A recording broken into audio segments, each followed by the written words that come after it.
Bon les gars, voici la vidéo que le monsieur de Miss Univers a vue.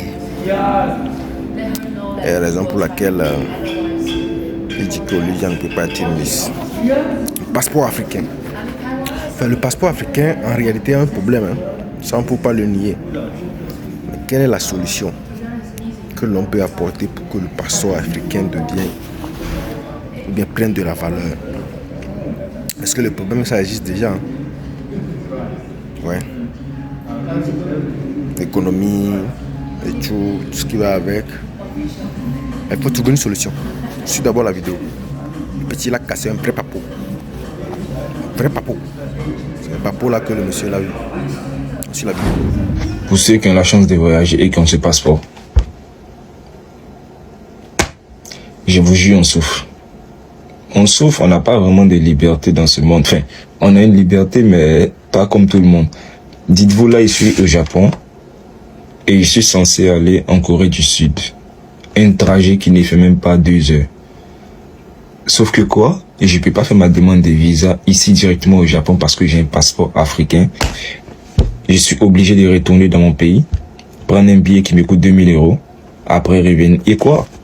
Il n'y a pas d'ambassade de la Corée du Sud dans mon pays, donc je suis obligé d'aller au Sénégal, prendre un billet d'avion qui me coûte 2000 €, revenir, mais en temps, je dois aussi aller en France. Et quoi? Je peux pas aussi faire la demande de visa dans un pays autre que qui n'est pas le mien pour la France. Donc je suis obligé encore de reprendre un autre billet d'avion, repartir faire la demande, reprendre encore un autre billet d'avion qu'on a écrit Paris. Non, dites-moi, qu'est-ce qu'on a fait pour autant être restreint dans nos démarches comme ça? Pendant que mes amis prévoient d'aller en vacances, ils doivent me prévenir au moins 3 mois à l'avance. Sinon, non, c'est mort parce qu'ils doivent faire des procédures de visa qui me cassent la tête.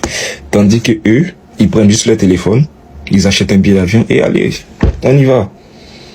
Qu'est-ce qu'on a fait? Dites-moi, j'ai envie de savoir, moi. Je suis assis là ou non? Alors les gars, faut pas aussi oublier que le passeport est valorisé, ou bien le poids du passeport, c'est en fonction de l'économie aussi du pays. Et beaucoup de pays en Afrique ont une économie qui ne tient pas la route. Le PIB par habitant qui n'est pas ça. Et la répartition est mal faite. La répartition des biens est mal faite. Donc c'est tout ça là qui est mis en jeu. Okay, le boulot et tout. Donc si on arrive à bien repartir nos richesses au niveau de l'Afrique, vous allez voir que le passeport aussi va augmenter. Ouais. Parce qu'en Afrique, il y a beaucoup qui sont pauvres et peu sont riches. Immensement riches d'ailleurs. Et c'est très grave. Donc si on arrive plutôt à équilibrer les choses, à équilibrer la répartition, et ça va prendre. Donc le véritable problème, ce n'est pas eux. Ce n'est pas les Américains, les Européens qui sont le véritable problème. Parce qu'on mesure le passeport en fonction de votre économie. Il y a également des pays au niveau de l'Asie qui aussi ont des problèmes à voyager. Ce n'est pas seulement l'Afrique, il y a des pays au niveau de l'Asie, la Philippines, ça tout ce problème. T'inquiète à voyager. Ne voyez pas tout dans la victimisation, on a du boulot, du vrai boulot. Vous allez voir si un pays démarque vraiment en Afrique avec une économie qui tient la route, tout le monde vit à l'aise dans le pays et son passeport sera truc là quoi. Sera pas la même. Voilà. Il y a même des pays en Afrique qui ont moins des exigences de visa pour voyager que d'autres. Ça tout s'explique.